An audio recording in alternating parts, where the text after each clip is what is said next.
boy, kailan ka ba huling nagselos? Bakit ako magsiselos? Yung mga ganitong mukha, hindi nagsiselos. Hindi ka seloso pero mayabang. Hindi seloso pero mahangin. Mahangin. Talaga, hindi ka nagsiselos? Kasi alam mo, kapag confident ka naman sa sarili mo, di ba?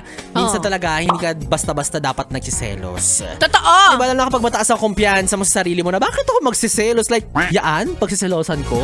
Ganun dapat. Hindi yung konting kibot kahit pangit, pinagsiselosan mo. Totoo, kung may standard ka sa pagiging jowa, may standard ka rin sa mga pinagsiselosan mo. Ganon. Dapat may checklist. Hindi porket nakita mo lang, ay, selos ka na agad. Oo. Hindi ganon. At saka dapat may pruweba ka rin kapag magsiselos ka. Hindi yung out of nowhere.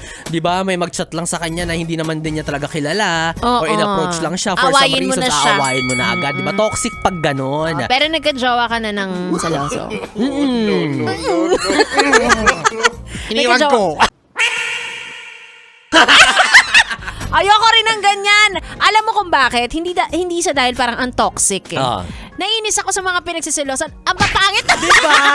Yun yung sinasabi ko. Napiliin mo naman. Ano tingin mo sa akin kung sino-sino lang? Parang nagsiselos ka dyan. Sa tingin mo, kaya ko maagaw niyan sa'yo? Oo. Sorry.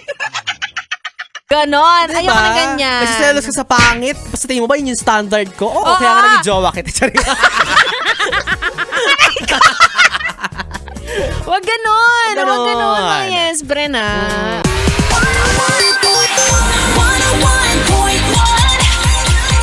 Yes FM. Yes FM.